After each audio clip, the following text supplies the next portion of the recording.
Olá, ouvinte! Seja bem-vindo a mais um podcast do nosso projeto sobre O Senhor dos Anéis, Os Anéis de Poder. Hoje nós iremos falar do episódio número 5, que no original é Partings, que significa separações, né? Em alguns lugares também eu vi como despedidas. Esse episódio ele é dirigido pelo Wayne Yip, novamente. Teremos aqui no roteiro o John DePayne e o Patrick McKay. E claro, é um episódio onde a gente está chegando na metade, pode-se dizer, né, Nilda e Marcos, né, que eu não apresentei ainda, né? Estamos chegando na metade do processo, porque não é uma temporada com 10 episódios, dessa vez é com 8. Mas eu quero aproveitar que já quero cumprimentar e dar a palavra para minha amiga Nilda Alcarinque. Tudo bem, Nilda? Boa noite. Olá, boa noite, tudo bom? Opa, e também para o queridíssimo Marcos Noriega. Boa noite. Boa noite, estamos aí. Pois é, Nilda, estamos chegando, né, na metade ou seja, quem está gostando muito, e quem está odiando com certeza já parou, né? Acho que a gente já está nesse ponto. Sim, já estamos nesse ponto. Nós passamos da metade, né? Passamos, é verdade, porque se nós estamos no 5º episódio, passamos da metade. Né? Mas por algum motivo as pessoas andaram relacionando isso daqui como metade. Né? Talvez tenha gente que considere metade depois do 4º, né? É o início da segunda metade, né? É verdade, da segunda metade, né? E aqui nós vamos ter aqui alguns núcleos, que são núcleos muito queridos. Vou logo largar logo de cara que é um episódio que eu gostei bastante, gente. Eu sei que tem gente reclamando, mas eu acho que ele vem se acertando. E como o Senhor dos Anéis, quem lê os livros, quem conhece o livro do Hobbit e tal, são episódios sobre trajetórias, despedidas, reencontros. Estou em dúvida em relação a esse episódio, porque acho que ele andou razoavelmente bem, mas tem uns diálogos nele que eu não achei meio... não gostei tanto, sabe? Opa! Então vamos descobrir então. Achei que os diálogos estão... os roteiristas, os diálogos ainda... Ou é o corte, na hora que estão fazendo os cortes que estão fazendo errado, a montagem, né? Mas assim, a história andou e tá interessante. Eu quero saber o que vai acontecer, porque eu tô interessada na história. Sim, tem muita coisa acontecendo com certeza, né? E vamos lá então, vamos comentar aqui os núcleos. Aqui eu vou puxando aqui então, que a gente vai começar aqui justamente naquela região de Rhovanion, né? Que é onde se encontra a Nori com a família. Eles estão fazendo a trajetória deles, né? Junto com o estranho, e você vai ter o estranho conversando com a Nori e ela explicando para ele o significado das coisas, né? E tal, o que eles fazem, o que é bom, o que é mal, né? E ver que ele consegue já começar a se comunicar, né? E vai ter até um segmento muito bonito, né? Que é um segmento que ele tá olhando a lua, ela fica observando ele, né? E a Pop, que é a Papoula, né? A Megan Richards, a atriz, ela vai cantar uma música chamada This Wandering Day, né? Que pedem para ela cantar porque é uma música que ela é a única sobrevivente da família dela, né? Proudfellow, que deve ser antepassado dos Proudfoot. É verdade, os pés soberbos, né? E tal. De qualquer maneira, é uma música muito bonita. Quem canta é a própria atriz. Eu assisto sempre as duas versões, assisti a versão dublada também, e olha, também é bem bonito, viu? Então é um segmento legal que passa um mapa, né? Eles fazendo toda aquela trajetória. E traz paz, né? Mesmo a gente sabendo depois como é que termina esse segmento de uma maneira meio sombria, né? Mas é um começo já muito gostoso, né, Nilda? Sim. Começar com eles sempre dá um pouco de alento, né? Ver eles. E é gostoso e tem aquela conversa dela, né? Da Nori com o estranho, né? E o estranho tentando entender as coisas e de repente ele se dando conta de que ele pode machucar eles. E que acho que ele tá começando a entender porque que tem gente que hostiliza ele ali, né? Ele conseguiu entender por quê, o motivo, né? Tipo, ele pode machucar os vagalumes, né, Nilda? Que eu lembro, né? Ele recorda os vagalumes, né? Que ele matou, né? Sem querer. A gente fica com a impressão de que ele ainda está descobrindo como é que ele obviamente é um ser extremamente poderoso e como é que esse poder dele se manifesta nessa forma que ele tá, que a gente também intui que não é a forma original dele. E ele mesmo tá percebendo que a manifestação do poder dele nem sempre ela é direcionada da maneira que ele gostaria e pode acabar ferindo quem ele, né, se importa e tá por perto, né? E tal. Dá uma camada nova para essa coisa porque agora, de certa maneira, a Nori, inclusive com o que vai acontecer mais para frente, entende realmente que por mais que ela tenha afeto por esse estranho, a própria condição dele ali pode gerar um perigo para ele e para os outros, apesar dele ter salvado, né, a vida deles mais de uma vez, né? Uhum. Olha, eu sei que é um segmento assim que é muito bonito e a série, o jeito como a série faz a montagem, né?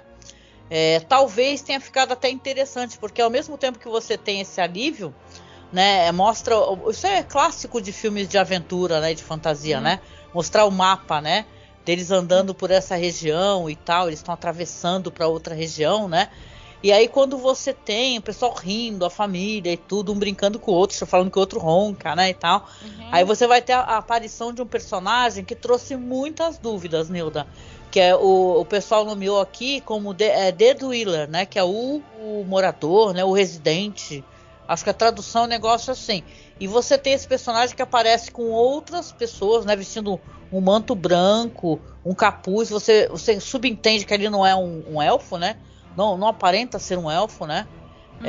E é acompanhado ali por personagens ali que são todos femininos, pelo que eu pude entender. Um é chamado Nômade e o outro é chamado Asceta, né? E o pessoal achou interessante, inclusive, o cajado desse personagem, que ele tá ali olhando pro buraco onde o estranho caiu, né?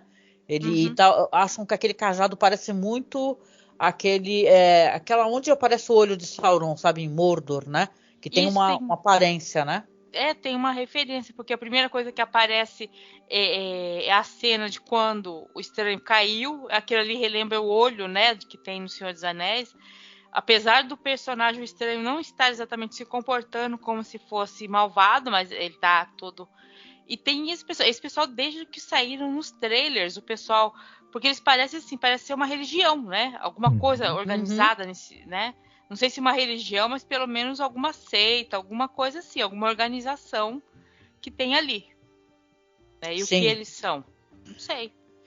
Foi jogado ali, esses personagens, Nilda, também não se encontram dentro do cânone da história, né? Foram colocados ali pela série, né? No roteiro, né? Foram colocados ali. Até posso imaginar por cima o que eles sejam se eles forem do mal. Mas se eles forem do bem, eu não sei o que eles são.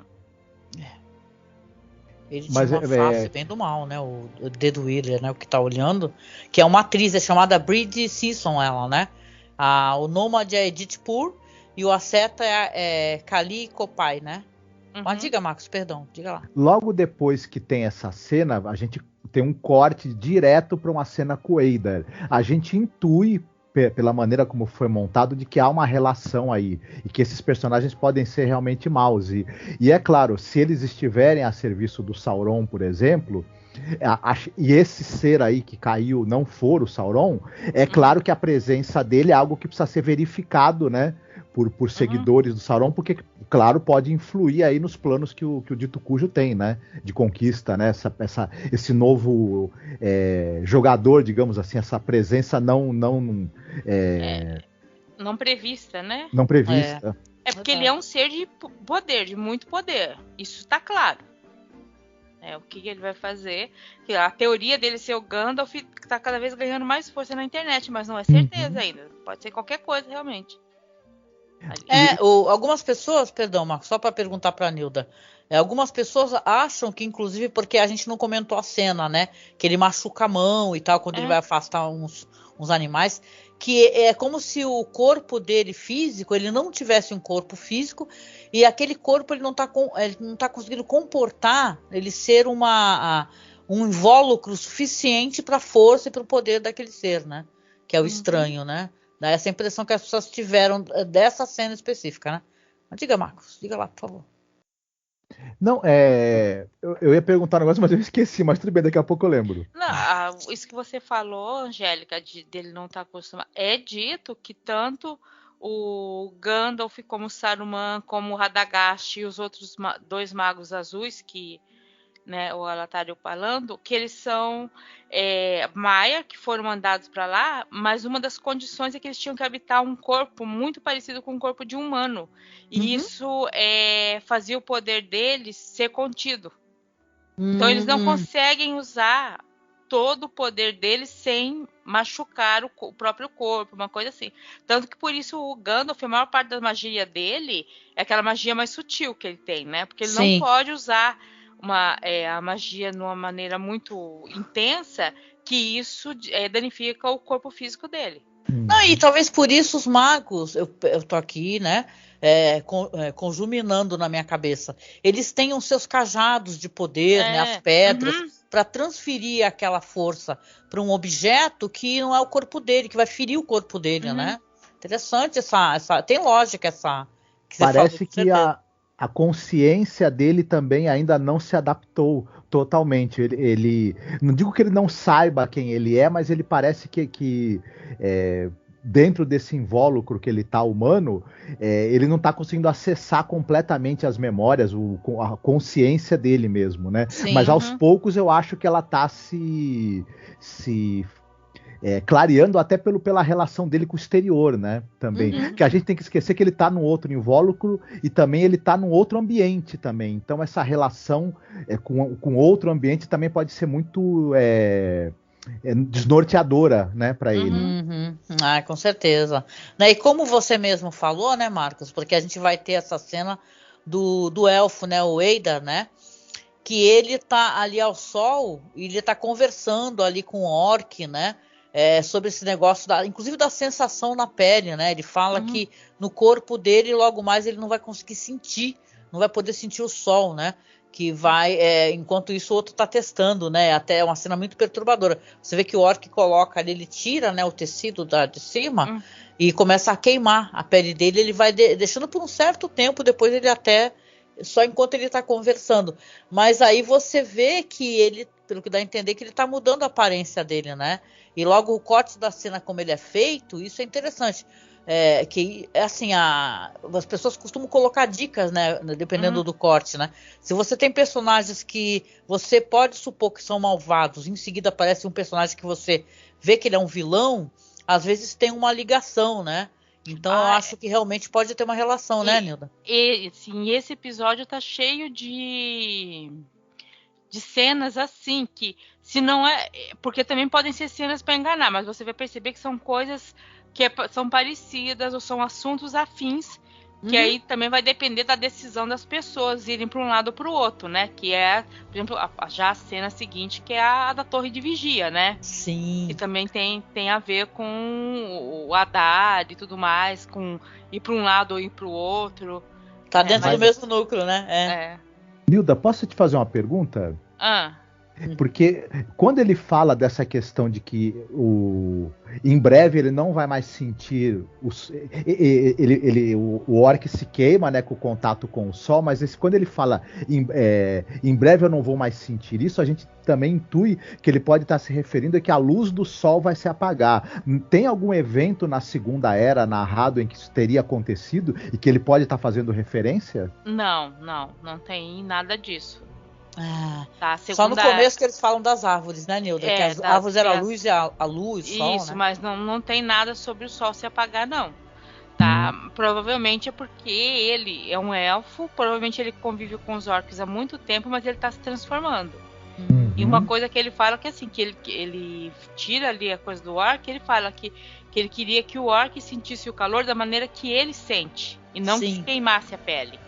É muito interessante isso, porque ao mesmo momento que ele tá submetendo aquele orc a uma dor, e aquele orc se submete a uma dor, assim, de maneira, tipo, se você mandou, eu faço o que você mandar, nem que seja passar, sabe, maior dor, uma dor enorme. A hora que ele cobre o orc, você vê que ele cobre com carinho? É verdade, é verdade. Com uma certa atenção, um certo carinho, tipo assim, ele tem um relacionamento atencioso em relação àqueles orcs. Então, assim, ele não tá... E ele tá se... Provavelmente é isso, porque não é só questão de virar um orc. Isso é uma coisa que tem na Terra-média. Conforme você vai ficando pro mal, a luz do sol e até a luz da lua pode te ofender.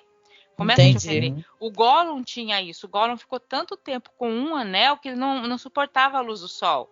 E a luz da lua cheia para ele também era meio complicada. Ele A só saiu por dualidade- causa do anel, né? É. Produção. A dualidade é um tema muito recorrente na obra do E- Tolkien, né? E a dualidade entre bem e mal, luz e trevas e tudo, né? Então mesmo que ele não vire um orc em si, ele é um senhor corrompido. E um ser corrompido não suporta a claridade, a luz. Boa, realmente. Mas a Nilda estava falando e realmente agora tem esse núcleo aqui. Queria perguntar a opinião de vocês, né? Porque nessa torre de vigia, a Bronwyn, né? Ela tá ali junto com Arondir, conversando sobre esse ultimato aí que o Eidar, né? Deu a eles. Aí ela vai chamar todos os presentes e falar para ficarem ali, permanecerem ali para poder lutar contra as forças ali do Eidar que estão chegando, né? Que estão se aproximando, né? E as pessoas vão se voluntariando, né? Você vê interessante, mas ao mesmo tempo vai ter aquele personagem que a gente já sabe que ele é um personagem que ele era fiel a Morgoth, né? Que é o Aldreg, o nome desse personagem, que era o cara do bar, né? O taberneiro, né? Aí ele começa a argumentar que, olha, nós não vamos sobreviver, nós devemos ir lá para jurar fidelidade ao Eidar, né? E acaba que ele consegue, eventualmente, levar as pessoas junto com ele, né? Apesar o Theo não ir, né? Foi uma surpresa boa para pensar, porque eu pensei que o menino, que ele chama, ainda fala, vamos comigo, né? Ele fala pro filho dela, o Theo, né? Porque ele também tem essa ligação com esse cabo, que é um cabo mágico ali, místico, né? Que é uma arma que precisa do sangue da pessoa, né? Mas o Theo é aquele que realmente o destino dele é duvidoso e a influência da mãe, do ensinamento da mãe é muito forte também em cima dele, né? Então, ele dificilmente vai cair nessa chamada. Ele já teve que enfrentar orcs, então, assim, ele sabe que não vai ser tão bem-vindo. Então, assim, por mais que ele seja... a gente não sabe a direito do que vai acontecer com ele no final, mas ele não é, assim, malvado por ser malvado ou bom por ser bom. Ele tá ali no meio termo, porque ele tá num... E eu tinha falado isso no capítulo passado, que esse povo ali é um povo muito sofrido. Para eles, por exemplo, quando o elfo, a Bronwyn com o Arondir do lado. E o fato dela estar com o Arondir do lado não é uma boa política, porque boa parte daquele pessoal ali não gosta dos elfos. Né? Mais à frente até tem uma conversa do Theo que ele meio que fala isso, né? Tipo, a gente não gosta de vocês. Tem um flashback, né, Nilda, logo do começo do primeiro episódio, aí que você entende, né, tudo, né? Quando o Arondir, logo no primeiro episódio, entra naquele bar, né, do taberneiro e tudo, aí aparece um moleque falando, o grande rei vai chegar, negócio assim, nosso líder. Aí você começa a sacar que tinha pessoas ali, não é nem só o próprio taberneiro, tinha outras pessoas que estão realmente aguardando a volta desses servos do Morgoth, né, para poder, né, voltar, né, bizarro, né? Ou o servo do Morgoth ou um rei humano para eles, e não ficar não elfo, né? Não elfo em cima, mas sabe aquela coisa assim, tipo, você a gente tem política mundial, se de repente os Estados Unidos vêm te libertar do Talibã. O Talibã é ruim, os Estados Unidos também é ruim, nenhum dos dois resolve nada. Sim. E ficou todo mundo lá no Afeganistão na pior, porque o Talibã não é bom. Não à toa que a política internacional é tão complicado, né? E no final quem sofre são as mulheres. É isso, entendeu? Aquele povo ali tá meio assim, sabe? Pra que lado que eu vou? Os humanos tendo que tomar partido numa disputa, numa luta entre seres sobrenaturais e seres poderosos, e é complicado mesmo, mas se decidir a seguir o Sauron é problemático, porque vai que ele ganha.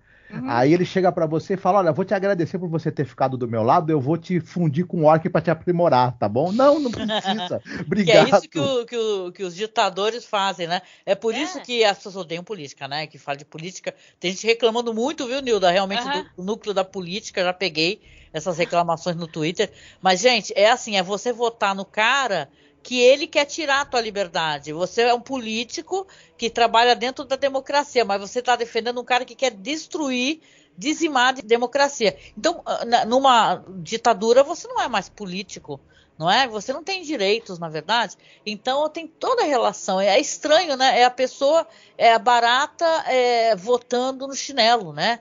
Só faz muito essa relação. É muito estranho, mas assim, É. nessa parte aqui você entende um pouco por que eles pensam isso, porque os elfos também não foram muito legais com eles. Estão há muitos anos lá, né, Nilda? O Arondir falou que já está o quê? 70 anos, né? Ou mais, isso, né? mas eles estão sendo vigiados que há uns 200, 500 anos no final, né? Se você pensar. É como se fosse um posto avançado dos Estados Unidos em um país, né?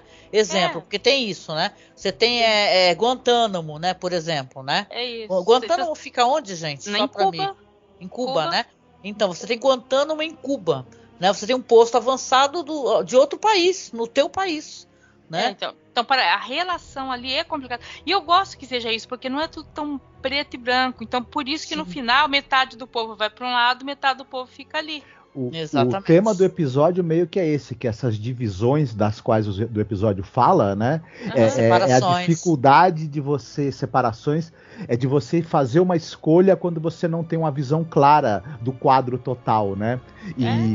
Então, são escolhas difíceis, e eu acho que o episódio... Eu acho que mesmo você tendo uma visão total do quadro, por exemplo, esse povo que tá aí nessa torre, eles podem, quem ficou, até tem uma visão de que os orcs são terríveis, que com os elfos eles têm chance de ser melhor tratados e tal. Só que eles estão numa torre que não tem como eles pedir ajuda para mais ninguém. Uhum. Não tem alimento. E não tem alimento. Então, assim, o seu lado é moralmente mais correto. Beleza. Só que a gente tá passando fome aqui.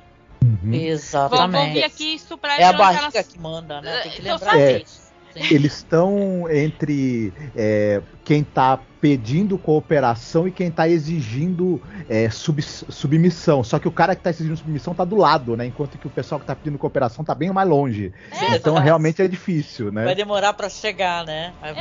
A gente vai aqui, vai resistir, beleza. A chance da gente vencer é 10%. É complicado. É impossible situation, né? É complicado. Esse segmento, depois mais para frente, vai ter mais algumas novidades, né? Deixa eu só perguntar para vocês aqui, porque também eu acho que até aí vem questões, o pessoal está reclamando muito da Galadriel, tem gente que continua reclamando muito dela, e dessa vez eu gostei dela, então parece que eu sou do contra, né? Mas dessa vez eu achei interessante, né? Ainda mais que eu vou falar sobre isso, mas eu fiquei falando que a atriz não fez uma boa cena de combate, de luta corporal, e dessa vez eu achei que foi tão maneiro, né? Mas tudo bem, vamos lá. Vamos lá para compensar, né, o capítulo passado. Aquela coisa horrorosa. É isso, então a gente tem aqui em Númenor o Elendil, que ele vai falar com Isildur, né? Que eles estão preparando os navios para poder partir para a Terra-média, né? E o Isildur ele pede para o pai, né, para poder ser escolhido entre os voluntários, só que ele foi rejeitado, né? E o Elendil observa para ele que ele não é da Guarda do Mar, ou da Guarda da Rainha, ou de qualquer outro grupo que ele tenha se comprometido o suficiente para poder ser escolhido para ele ir, né? Isso que eu achei meio estranho, tipo assim, no capítulo passado deu a entender que só o fato de ele ter esse voluntariado, ele já tinha sido aceito. Não só ele, como o pessoal, né? Aí agora ele tem uma outra luta para ser aceito. Sabe o que aconteceu? Eu fiquei assim, mas ele já não tinha sido aceito? Ele já não estava na turma? É uma espécie de plot twist meio sem vergonha, né? Fala assim, opa, agora o Isildur conseguiu, né? Junto com a galera que foi demitida e tal. Mas agora não, agora você descobre que na verdade ele tem que ter mérito para poder fazer parte desse grupo, né? Então é complicado. A gente sabe que ele vai. Né? A gente já sabe de antemão. E aí o roteiro tenta colocar dificuldades para dar um pouco mais de emoção, talvez, de expectativa, mas como a gente já sabe que ele vai, e enfim. Não só vai, como a gente sabe tudo que vai acontecer, isso que é o problema do prequel, né? A gente fica pensando, não teria realmente necessidade de colocar esses percalços, mas talvez seja algo também para ajudar a moldar um pouco o caráter desse personagem, que não tem muito, na verdade, né? Sabe o que eu tenho gostado? Eu tenho gostado porque, claro, né, eu já assisti o filme inúmeras vezes, e você fica muito curioso, assim, para saber quem é Elendil, né?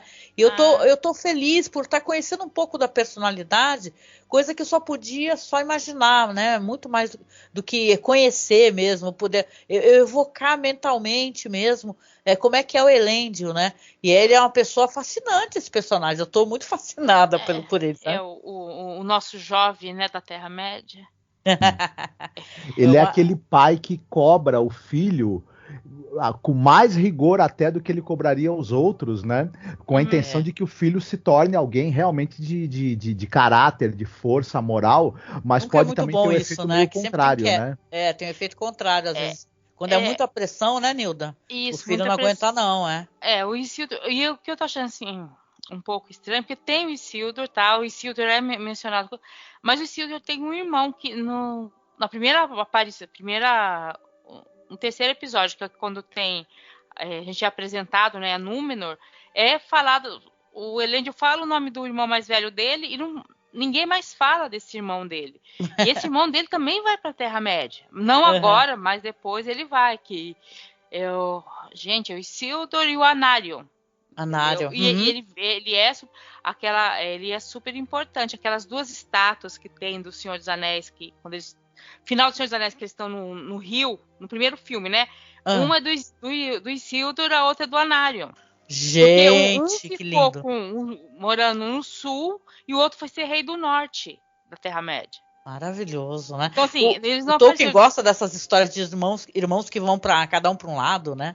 Para poder reger alguma coisa. Não é nem que eles brigam, mas é que um vai acabar numa parte e outra outra. Aí tem a filha deles que tá ali namorando o filho do chanceler, pelo jeito. Eu entendi. Essa filha dele, Nilda, eu percebi, eu acho que o Marcos também deve concordar, que ela é meio o segmento do romance mesmo, o true, né? Porque você tem ali ela conversando com o filho do Pharazôn, né?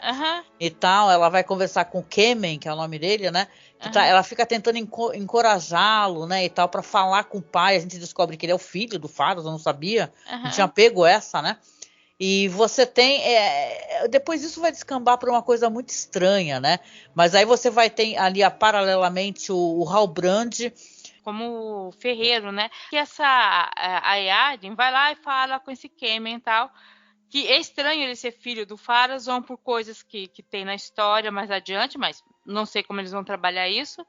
Mas ela parece que está encorajando ele a ser contra os elfos. Ser mais contra os elfos ainda. Então dá a entender que ela não gosta dos elfos. Só que a família dela, o pai dela, o irmão dela, são conhecidos por serem fiéis aos elfos. Então, assim, ela é a única mulher e pelo jeito é a patinho, sabe? É a ovelha negra que tá indo pro outro lado. Eu não consegui entender qual é a dela ainda. Então, porque é tudo meio. Eu entendo as críticas ao roteiro, né? Porque parecem personagens, ainda mais para quem conhece mais da história, talvez ache assim meio incoerente, né? Fala assim, nossa, que nem tu falou, né? Por que ela ia fazer algo? Você entende o que está querendo dizer aqui nesse roteiro? Que ela não quer que o irmão vá. Ela não quer que o Isildur vá lutar na guerra, porque ela entende o que acontece numa guerra, as pessoas não voltam, né? E você vai ter esse parlamento ali, você vai ter o Halbrand conversando ali com a rainha regente, a Miriel, né? E a Galadriel falando sobre, né?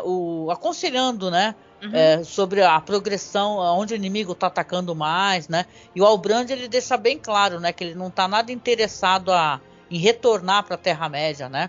Como a Galadriel está sugerindo. E ao contrário, ela já quer, né, fazer com que ele vá lutar e tal, né? A Galadriel, nesse episódio, as pessoas comentam um pouquinho, eu queria até perguntar a opinião de vocês. O pessoal fala que ela voltou a ter aquele tom meio monocórdico, né, meio e tal. As pessoas não gostam muito dessa Galadriel, que não tem muitas nuances emocionais, né? E tal, que parece que ela tá com foco, ela até tenta, ela se emociona, né, com ele, né? Em certo momento ela se emociona a falar do irmão que ela perdeu, né? Ele lamenta, inclusive, só que o pessoal não gosta muito da Galadriel, né? E aqui ela tá bem merece até, né? Eu vou dizer, ela não escuta ou não presta atenção no que o Halbrand fala. O Halbrand já falou várias vezes que não é bom ele voltar. Ele já falou que ele fez um pacto de sangue. A dinastia dele, eles só viraram reis por causa de um pacto de sangue com o Morgoth e o Sauron. que não é bom ele voltar pra lá, que ela não conhece ele direito. Ele tá dando um monte de dica que talvez dê merda ele ir pra lá. Não, e você falou muito bem, Nilda, porque... Ela não tá escutando ele, isso que tá estranho. Tati. Não, eu queria só mencionar rapidinho, porque a gente falou desse negócio de uma cena ficar dando dica para outra cena, referente a esse negócio que ele fala, depois vai ter um recorte para o pessoal se rendendo ao Eidar também. Isso. Então, né, Marcos, eu até falei pro Marcos, na hora eu tomei um susto, falei, nossa, o que é isso? A gente não tá assistindo tempos que são lineares, né? São tempos diferentes, mas não, era um outro segmento e tal, mas é meio surpreendente, mas já dá a dica que ele não fez lá um pacto muito bom realmente, né? Para poder sobreviver e tal, e o povo dele pereceu, né? Então, isso, e ele tá falando e ela não escuta, ela tá tão focada em voltar para ganhar a guerra. E ela quer meio salvar essa alma, né? Ela fala, nossa, eu vou resgatar o Halbrand para toda a sua glória, né? Ela virou meio a pessoa que quer levar ele de volta para a glória da Terra-média. Isso, tal, né? e ele tá tentando dizer que ele ficar ali, ser um ferreiro, talvez seja a salvação dele. Pô, ele faz uma espada direitinho, né? A espada que ele fez, show de bola. Os caras ficaram, ó, show de bola. Ele tá falando, me deixa aqui quieto que é melhor. E ela não escuta, porque é uma opção também. É claro que ela é de uma elite que acho que ela não consegue ver com bons olhos você querer ser um ferreiro. Pode ser, né? Pode ser isso, porque ela é dessa elite guerreira e de políticos, porque o pai, o primo, sempre foram pessoas altamente influentes na Terra-média, então eu acho que ela não consegue ver, por enquanto, essa opção de parar, sentar, sossegar e só ficar aqui, sabe? Ele é o típico herói da trajetória do herói, né? Que é o cara que não quer, a não ser que seja um anti-herói, né? O cara que não quer entrar no meio da loucura, né? Tá evitando de qualquer maneira, né, Marcos? A gente fica na dúvida sobre o que tem especulações aqui do Halbrand a poder, inclusive, ser o Sauron, que eu acho difícil e tudo. Mas a Nilda eu acho que ela tem toda a razão. Ele tem fortes razões para não querer voltar para lá. E tem uma hora que a Galadriel até fala para ele assim: eu não posso parar, e nessa de eu não parar, eu tô ficando parecida com aquilo que eu tô combatendo. Se ela tem essa consciência, então ela realmente precisa puxar o freio, né? E dar um passo para trás e pensar melhor. E aí que talvez começa a ter uma dificuldade das pessoas simpatizarem com o personagem dela, porque ele tá nesse tom mesmo monocórdio, e a atriz mesmo não consegue achar como encaixar alguma emoção mais dissonante ali dessa jornada tão focada e unilateral que a personagem está tendo. E é meio isso, o Halbrand certamente tem seus motivos, e se de repente ele for alguém com extrema habilidade e capacidade de liderança, e que uma vez lá na guerra, ele seja obrigado por um pacto ao qual ele não pode fugir a ir para as fileiras do inimigo e se tornar um inimigo muito temerário, né? E ele não queira isso, né? E tudo. E arrastar talvez um contingente de pessoas com ele para as fileiras do inimigo. Isso daí é uma coisa que ela já sabendo do histórico que teve de humanos e de grupos humanos se aliando ao Morgoth, etc., ela deveria calcular o perigo que isso possa representar, né? E pensar, não, já que o cara quer ficar aí, né? Pois é. Não, eu quero até aproveitar esse segmento, porque eu acho que seria legal a gente comentar, até perguntar, porque vai ter um momento de ação, né? Nesse momento. Você vai ter ali a Galadriel que vai assistir os voluntários ali treinando, né? O Elendil sugere que a Galadriel ensine, né? Ajude a ensinar os voluntários. E aí a Galadriel, ela propõe o que conseguir acertar ela com a espada, tirar sangue, né? Que seja nomeado tenente, né? Seja promovido. E aí vai todo mundo ficar animado, a juventude. Essa cena é bem divertida, por sinal, né? Eu gostei bastante dela. Aí vai ficar todo mundo animado, começa aquela luta, vai ter toda aquela coreografia, que é uma coreografia muito legal, né? E o Isildur tá assistindo, né? Ele não tá participando. Mas aí tem toda aquela cena, e um dos amigos dele, né? Que é o nome? É o Valandil, né? É o cara que consegue cortar a manga dela, né, numa cena muito interessante, ele corta a manga dela e é o cara que vai ser promovido, então, o tenente, né? E aí eu achei essa cena muito divertida, sabe? Eu gostei, curti de verdade, amarradona. Não sei vocês. Não, como cena, assim, para divertir o episódio e é um pouco também para entrosar ela com o exército, né, que ela vai liderar. Sim. Eu achei bem legal. É verdade, a gente se entrosar, tipo a Ripley, né, no Alien 2, por exemplo, né? Que ela tem aquele pessoal do exército e tal, que é tudo assim, já amigos, entrosados, e ela chega junto e ninguém conhece ela e tal, mas ela acaba se tornando uma referência para eles, né? O que você achou, Marco? Você gostou da cena de ação, de luta da Morfida, né? Porque a gente tinha reclamado, né, Angélica? Tinha reclamado dela antes. Mas a culpa aquela cena bem ruim que teve ali da fuga dela da prisão, a culpa não é da atriz em si, né? Aquilo foi meio uma pataquada da direção, da montagem. Eu acho também que foi da direção mesmo. Né? Melhor que foi montagem mal feita, pareceu montagem mal feita. Lembra que eu comentei, falei, gente, que montagem é essa? Não dá pra ver a mulher fazer nada, enfiou o soldado pra dentro da cela? De qualquer jeito. No primeiro e segundo episódios, que é a direção do Bayona, né, sobretudo acho que no primeiro, você tem uma cena de ação em que a atriz se desempenha muito bem e tal. Ela tem bom desempenho em cenas que exigem fisicalidade, né? E tal. E essa cena foi bem coreografada. Aí você vê que a fisicalidade da atriz funciona, né? Quando ela tá bem coreografada e bem dirigida. A cena é bonita, sim. E bem cortada, e bem montada. Bem montada. Agora a gente se preocupa porque os fuzileiros navais ali da Marinha de Númenor, pelo amor de Deus, tá parecendo o exército brasileiro, né? Os caras não estão ser treinados logo porque eles vão entrar numa briga de cachorro grande ali, né? Porque eu gostei dos juvenis, achei bonitinho, todo mundo jovem e tal. Mas é bem isso que ela fala. Ela fala, olha, vocês estão acostumados com, sei lá, a luta que tem lá dentro da ilha, né? Que deve ser espantar cachorro, tirar brigão de taverna, né? Essas coisas. A gente vai enfrentar orc, né? E ela entende, eu acho que ela vê ali, ela fala, putz, esse pessoal que ela diz alguma coisa, tipo assim, que eles não estão acostumados a lutar com quem eles vão enfrentar.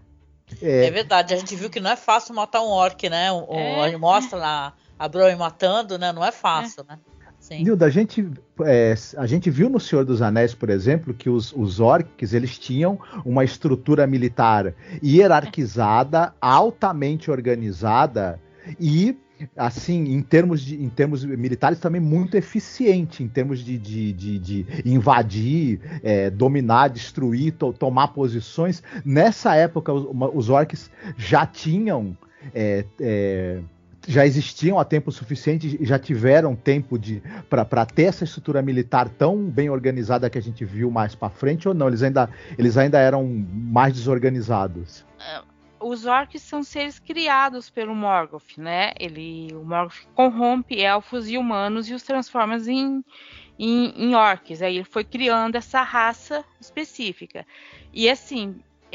eu vou falar agora, mas uma estrutura militarizada como essa é a melhor estrutura que você tem para você ter seres desumanos. Tá? Então eles têm essa estrutura toda porque normalmente eles são fiéis a um núcleo desse ou daquele. No Senhor dos Anéis mesmo tem isso, que tem um encontro de duas...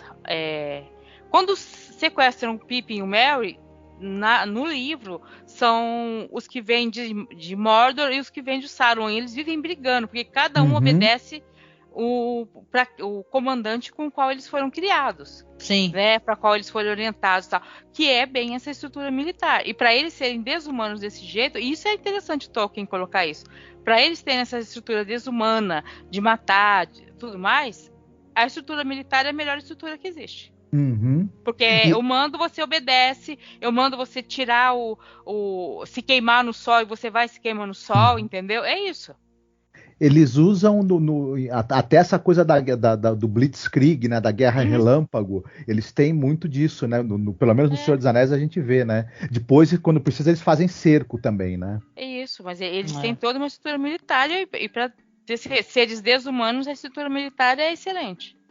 Eles têm na série, inclusive, eles têm uns signos assim de coisas que remetem a aquele preconceito, a coisas que, né, que que se instiga até dentro de nazismo mesmo, né? Porque se você for parar para pensar, esse recorte é para isso, né? Se você tem um menino, que é o Kemen, né? Que é o namorado da irmã do Isildur, que vai falar com o pai, né? Ele vai falar pro pai assim, olha, a gente tem que, não pode ir para essa guerra, a gente vai ficar obedecendo a elfo, né? Aí até o pessoal que tá escutando sai, né? Porque o pai é uma pessoa importante, né?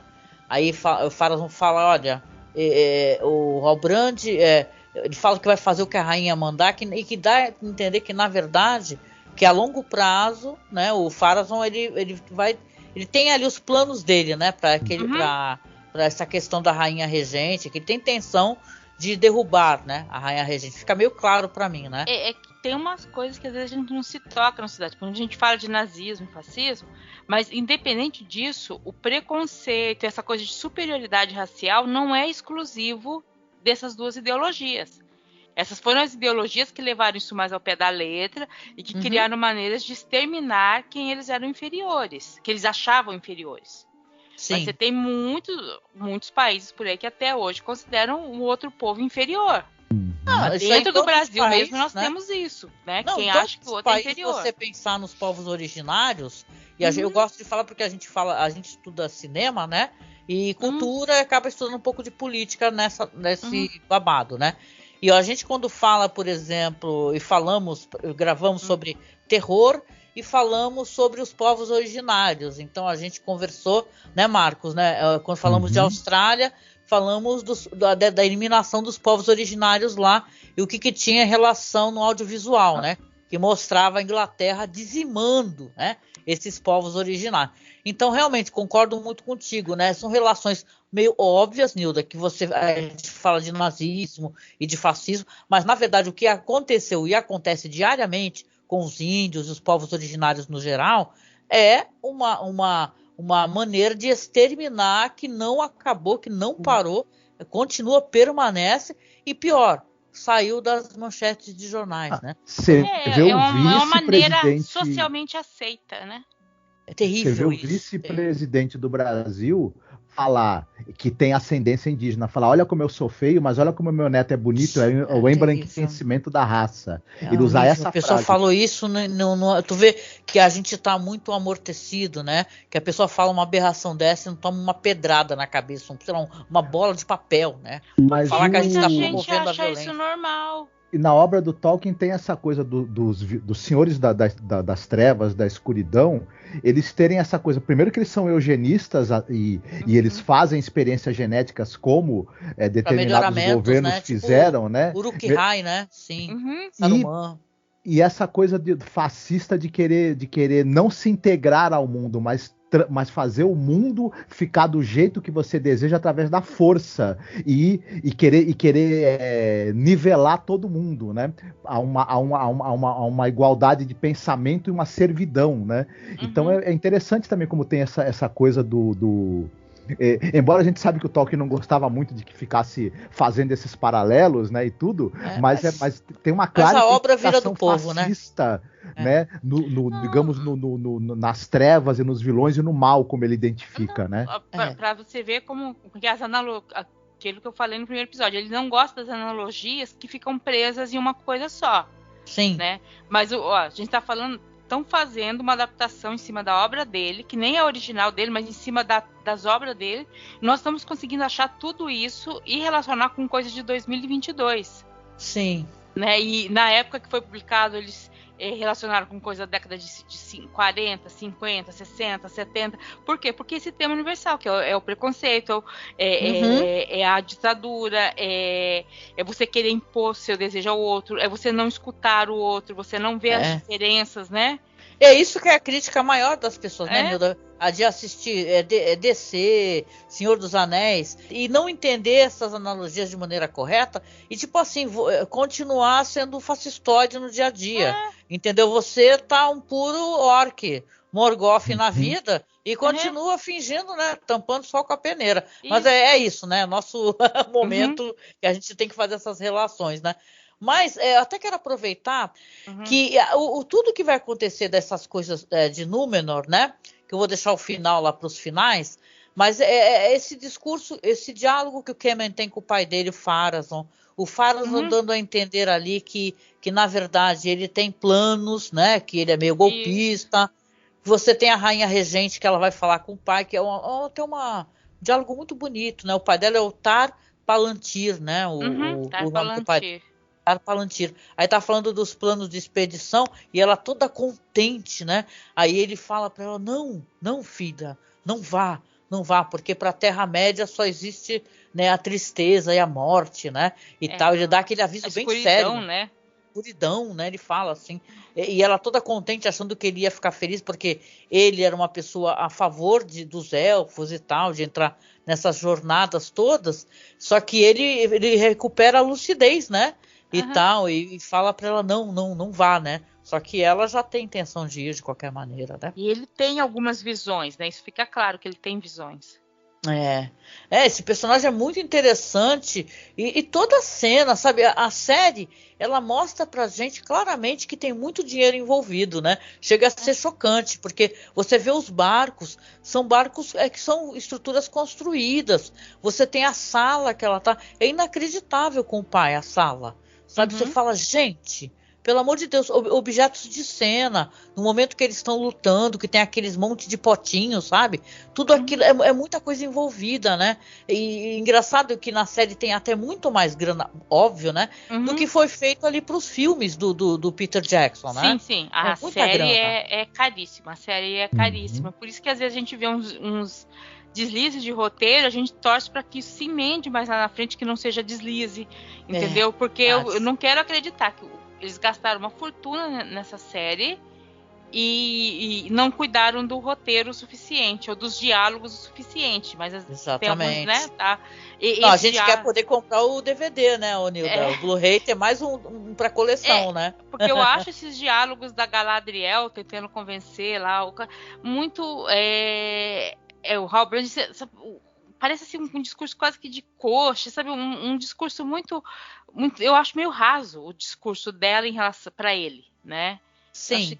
Um diálogo meio raso mesmo. Ela tá passando por cima de coisas que ele tá tentando explicar para ela. Ele tá falando para ela: não é bom para mim ir, porque eu fiz um pacto, eu não sou a pessoa que você acha que eu sou, entendeu? Só que ela meio que quer resgatar ele dele mesmo, né? Então que ela vai levá-lo para lá, ele se tornará um grande herói, né, e tal. Reparou que ela não pergunta quem ele é, ela deduz que ele é e fala: você é, entendeu? Aí até você admitir que você é o que eu tô falando. Mas ele fala: eu fiz uma coisa errada. Ela em nenhum momento pergunta pra ele o que é isso. O que você fez, né? Fala assim: o que você fez? Conta pra mim. Senta aí, vamos conversar, né? Ela não senta pra conversar com ele. Não, e só falando aqui um pouquinho do núcleo, aqui eu vou dar a palavra pro Marco já, porque tem ainda elfos e companhia limitada, né? Jantar, né, dos elfos em Lindon. Mas eu queria só te fechar aqui antes disso, da gente passar para outro núcleo, que vai ter até outro recorte que é um pouco estranho na minha opinião, porque você vai ter a parte da taverna, né? Da taberna, ou taverna, não sei. Que você tem ali o pessoal, ali o amigo ali do Isildur, né? O Ontamo, que ele tá com a noiva dele, gente, aí tá deitada, tá sentadinha no colo dele, conversando, se divertindo, todos comemorando muito. O Isildur tá ali para falar com eles, né, com os amigos, para ver se eles conseguem apoiá-lo, né, para que ele possa ir junto com eles à Terra-média, né, e acabam até brigando, né, porque é meio que ele pagar porque ele fez por eles, né, acaba rolando uns socos ali, né, e tal, e eles acabam se perdoando.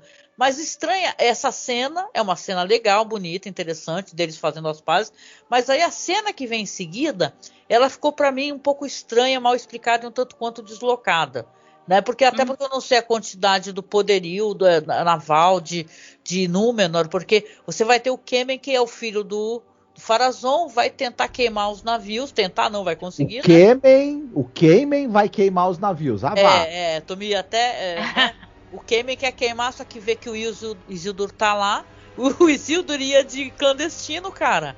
Hilário esse personagem. É tudo muito esquisito. Aí ele vê que o Kemen tá lá jogando um monte de óleo, acaba tendo aquela briga corporal que vai, claro, acabar queimando mesmo os navios e explodindo, né? E depois fica tudo por isso mesmo, porque quando eles são resgatados, eles são retirados do mar, né?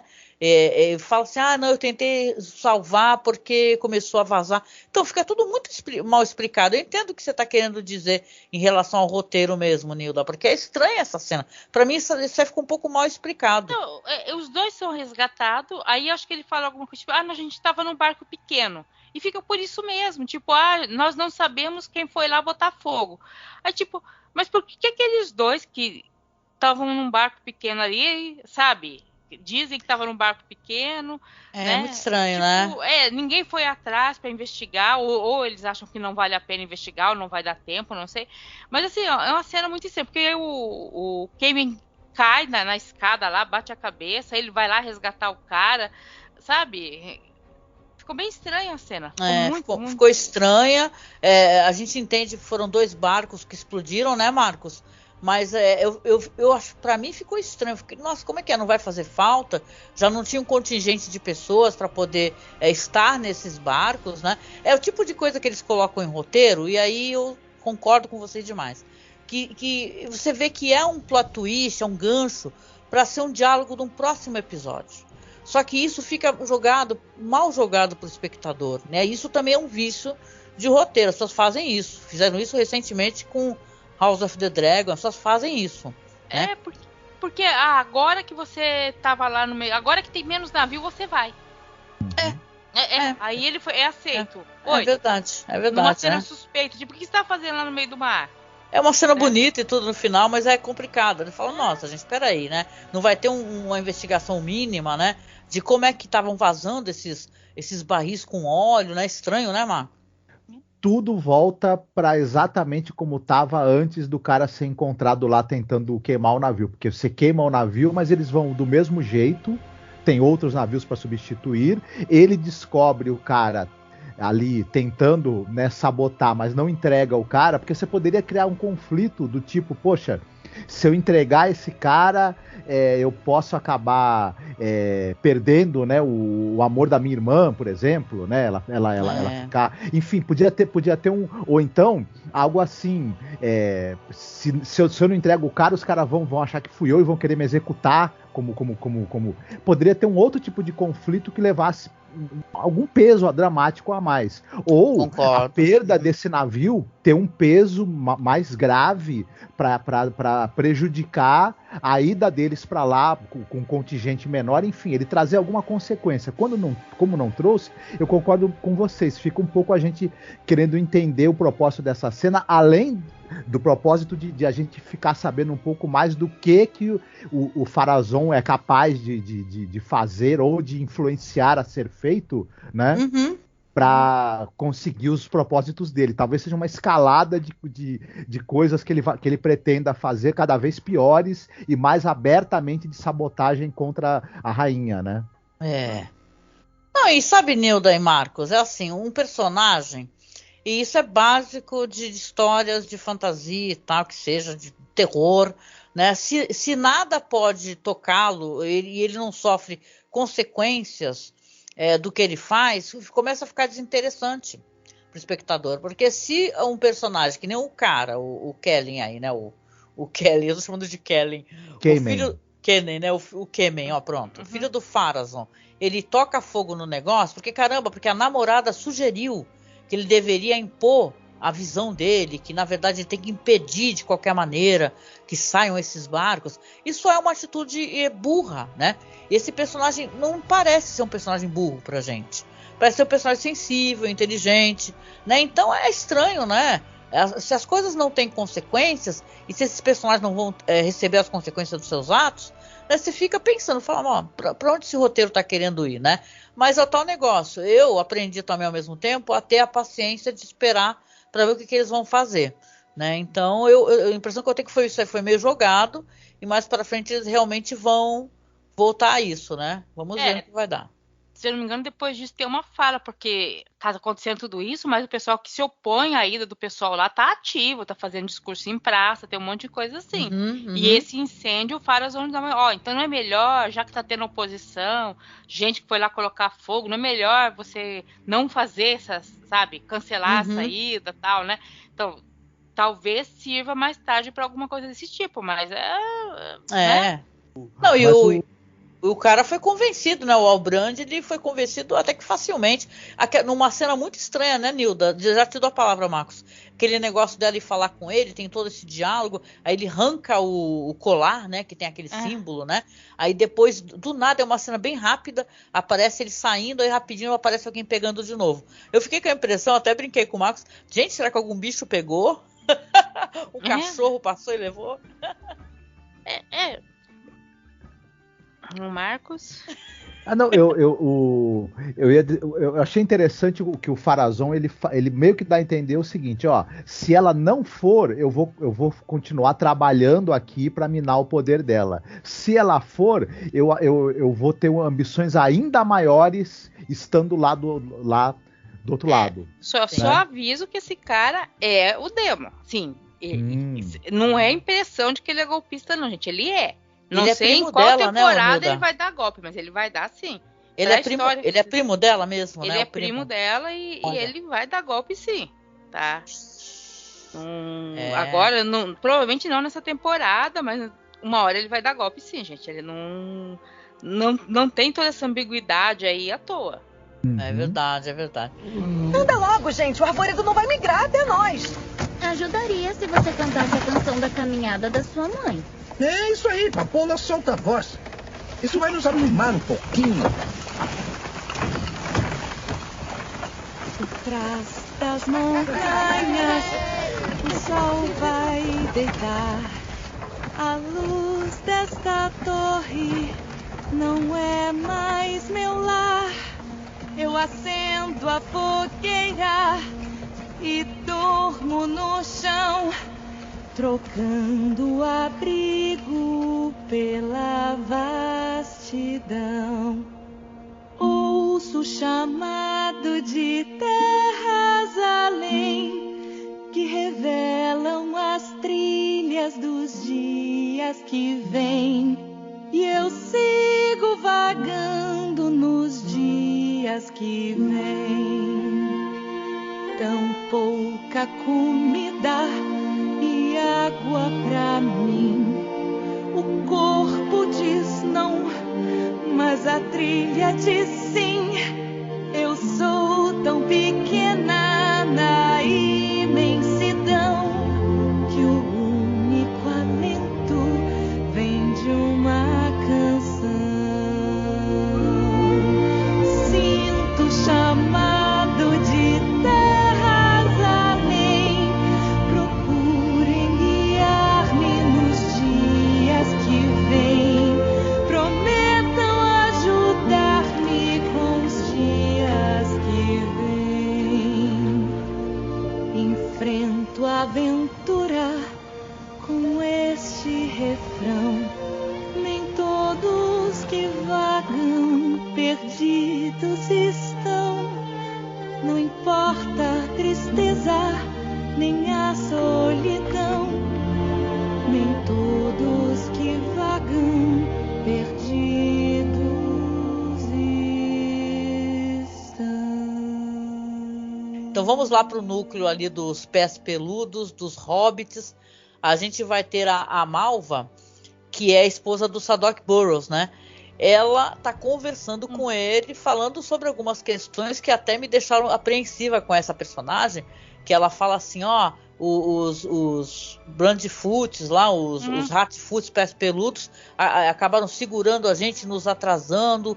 Você deveria ter removido as rodas das carroças deles, para que eles ficassem para trás de uma vez, eles trazem azar, né? Meio que quase isso, né? Gente, eu fiquei assim, gente, mas é duro de se ouvir alguém falar nisso, porque a gente sabe que quem fica para trás, normalmente, é os que vão morrer, né? Que não vão sobreviver, né? Eles estão com o estranho, tudo bem, né? Mas essa esse que é o personagem... Por exemplo, é que nem aquelas histórias em que a pessoa morre e do nada numa localidade ali a pessoa aparece ressuscitada, e aí o pessoal quer matar a pessoa para enterrar de novo, porque fica com medo. Nossa, eu já vi várias histórias assim, sim. O normal seria, como uma das pessoas que tem que conduzir a carroça teve um ferimento, a carroça vai ficar para trás e as pessoas vão morrer. É um processo, o primeiro te deixo para trás, sabendo que isso vai acarretar você se isolar do grupo e no final desaparecer. Quando tem esse ser aí, que na verdade, ele tá empurrando a carroça, quem deveria ter ficado para trás e morrido tá vivo ainda, por uma intervenção de alguém que a gente não sabe exatamente quem é, aí isso é uma quebra da normalidade, digamos assim, de uma normalidade que é cruel e você já se acostumou com ela, que também assusta, e você começa a reagir a isso de maneira muito ruim, né? Mas essa é uma quebra, talvez, que leve eles a ser mais, né, Nilda, a hobbits que fiquem nos espaços, como o Bolsão, né? Isso, tal, né? Podem ser isso se eles conseguirem sobreviver, né? Que aí eles têm. Nessa época eles ainda têm muito medo dos humanos, eles não têm tanto entrosamento assim com outras raças. E aquela coisa, além dele estar machucado, que isso é complicado, a Nori desobedeceu várias leis. Sendo a principal, trazer uma pessoa estranha, uma pessoa grande, perto do convívio ali. Aí eles chegam na floresta, que normalmente quando eles passam, tem comida para colher, tem animaizinhos e não tem nada. Sim. Peraí, alguém trouxe azar. Quem trouxe azar? O cara que tá com o pé machucado, tem um estranho lá, desobedeceram todas as leis da comunidade. Verdade. A culpa é deles. A Malva tá recolhendo até uns cogumelos, né, e tal, pegando os cogumelos. E realmente você vê que naquela floresta que eles estão parados, né, porque eles vão se encontrar de novo com a Nori e tudo, não tem alimento, não é um lugar que é cheio de comida, vocês têm razão, né. Tanto que depois, quando vai aparecer que a Nori percebe rastros, né, e ela fala que são lobos. E aí você vê que realmente esses lobos vão aparecer. E ela vai tentar avisar a Malva, né? Vai falar que tem bichos ali e tudo. E quando os lobos aparecerem, que são estranhíssimos, né? Você vê que são perigosos. Talvez não tão perigosos quanto os wargs, né? Mas eles atacam e o estranho vai fazer aquele movimento, né? A gente lembra do Gandalf, não tem jeito, né? Porque é aquela contração, aquela espécie de magia que expande, né? Deslocamento de ar. Aí os lobos vão tudo sair correndo, né, e tal, e ele vai ficar com a mão toda machucada, né? Essa ação deixa o braço dele e a mão machucada.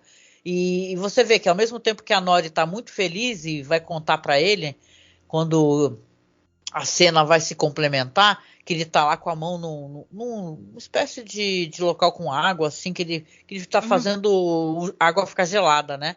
E ela vai toda contente contar que a Malva viu o que você fez, que contou para todo mundo, né, e tal. Só que ele tá concentrado fazendo aquela magia, aquele encantamento.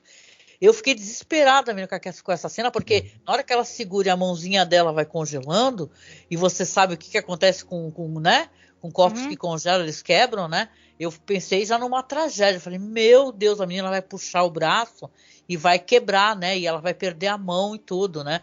Mas ele acaba terminando e né, finaliza aquilo com ela sendo projetada, e ela termina absolutamente assustada e desesperada e com medo dele pela primeira vez, né?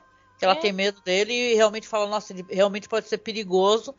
Eu presumo, né, que ela pense isso, e pode trazer perigo pra gente, né? Não é uma coisa tão simples assim, né? Mesmo sem querer, né? Pode trazer perigo. Sim, sim. Ela começa a dar a intenção, entender que ela percebe isso, apesar de que ela que enfiou a mão ali. Né? Ela enfiou de enxerida. Mas ela é enxerida, né? Ela é aquela pessoa que vai e se mete onde não deve. Só que dessa vez ela se meteu onde não deve e quase perdeu a mão.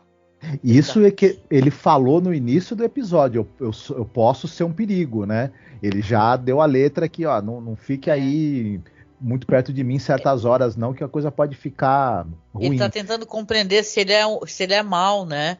Porque afinal ele acabou matando aqueles bichos, aqueles vagalumes e tal. Então, para ele tá tentando entender isso tudo, né? E ele tava totalmente fora de si, né? E nem sentiu que a mãozinha dela tava ali, né?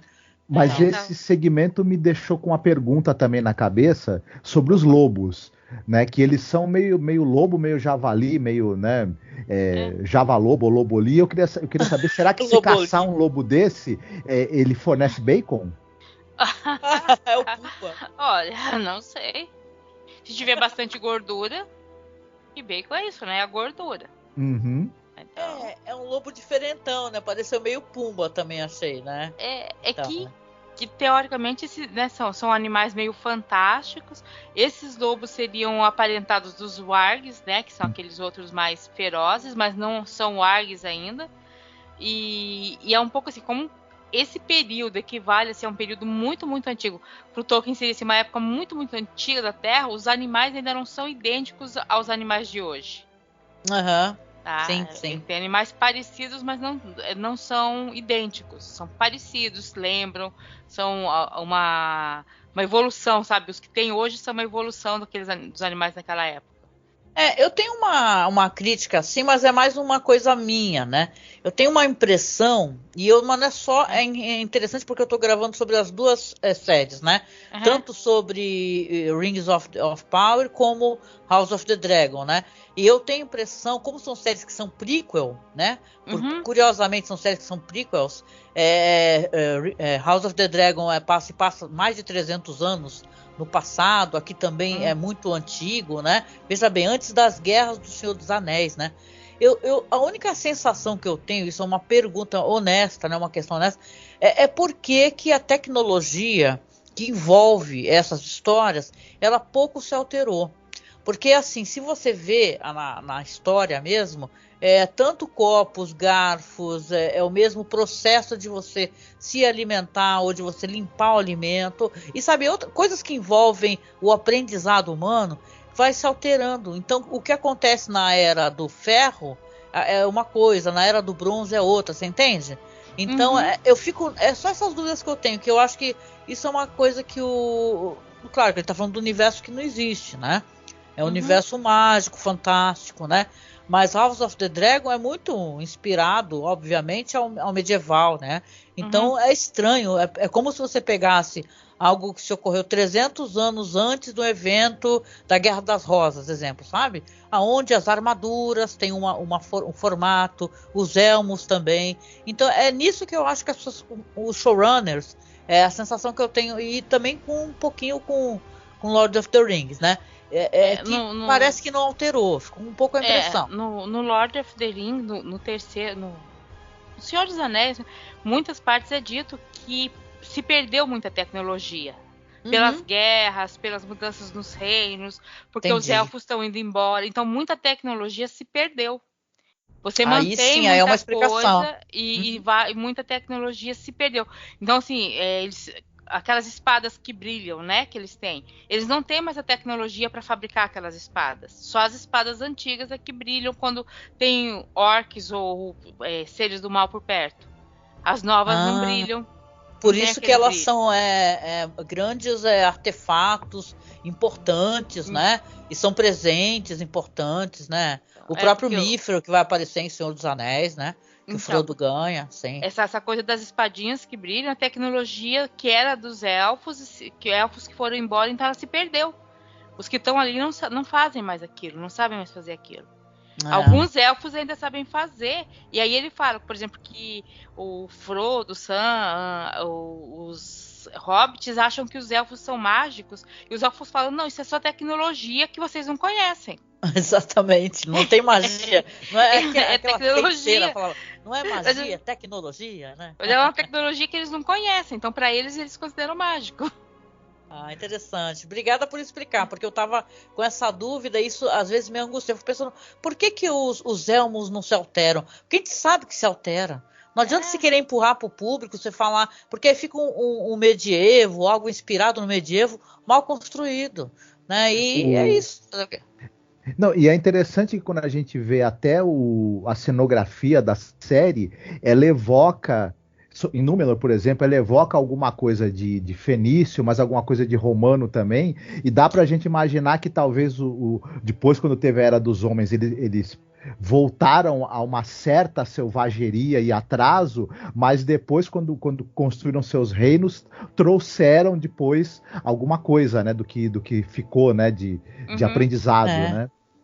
Eu tenho a impressão que Estético Númenor, até. se você for ver o figurino das pessoas, até mesmo o parlamento aqui que a Nilda mencionou, do pessoal conversando e tal, as pessoas naquele salão, aquilo tem muita inspiração, ainda mais do figurino de roupas romanas, do que se entende que eram as roupas romanas, entendeu? De parlamentos romanos. Então é uma mistura, né? Existe uma mistura ali arquitetônica, né? Você vê que influências arquitetônicas diferenciadas. Mas nos figurinos, com certeza, as vestimentas recordam muito as vestimentas romanas, né? E dos elfos mais ainda. Sim, sim. É meio que um passado mítico também, né? Que tem essa coisa por exemplo, você tem na mitologia grega essa coisa da idade de ouro, idade de prata, idade de bronze, as idades, né, que os deuses dominavam, e depois vem o domínio dos homens, que é consideravelmente mais desastrado, né? E menos assim, como é que dizer, glamuroso, né?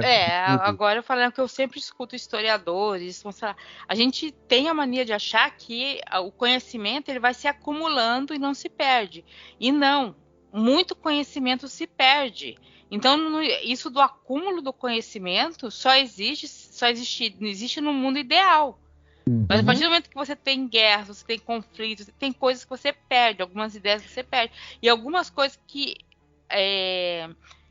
quando são criadas, ninguém dá muita importância, mas 50 anos depois alguém, nossa, isso aqui vai servir. As guerras que trouxeram micro-ondas, por exemplo, né? Por aí vai, né? O desenvolvimento às vezes fica parado ali, né? Verdade. E a gente está acostumado a conviver com o avanço tecnológico numa época que nós vivemos, onde há facilidade para armazenamento e preservação de dados. Quando não havia essa facilidade, como a Nilda mesmo falou, a possibilidade da tecnologia criada se perder era muito grande. Mas é verdade. Eu vou dizer uma coisa. A gente tá colocando. Se um maluco solta uma bomba nuclear, como ameaçou esses dias, de fazer guerra nuclear e tudo mais, tudo que tá armazenado em banco de dados corre risco de se perder. Sim. Só vai sobrar o que tá armazenado em papel. E aí? Vixe, é verdade, hein? Pode acontecer. O nosso conhecimento é por isso, não à toa, né? Que eu às vezes vejo esses vídeos assim de coisas de curiosidades, né? Isso é totalmente fora, é paralelo ao que a gente está falando da série. Tem lugares assim, perdidos no mundo, aonde tem geleiras que infelizmente já estão degelando, né? Devido ao aquecimento global, mas onde se guardam todas as sementes, várias coisas para que, caso, por exemplo, toda uma espécie de árvores morra, você tenha aquela semente da árvore, né? Então você preservar e você guardar o conhecimento é uma coisa fundamental. Até que para poder retornar para a ausência de tecnologias, né? A gente já falou sobre isso em The Twilight Zone, que tem um episódio com um cara lá, ele volta para o passado e ele acha que só porque ele sabia de tudo que seria inventado ele ficaria multimilionário. Mal sabe ele, por exemplo, que é um processo, né? Que você para ter fazer um poço de petróleo, tem que ter uma certa tecnologia específica para poder cavar naquela profundidade. Então, conhecimento, claro que não se acumula, mas também vai se complementando, né, de certa maneira. É assim que as coisas acontecem, né? Tem um certo acúmulo, mas esse acúmulo não é isento de sumir. De perdas. Até dentro do próprio acúmulo, às vezes, né, tem perdas que você tem só uma parte do processo, né? E tal, né? É muito interessante, é um assunto muito bom. Daria um bom podcast, diga-se de passagem.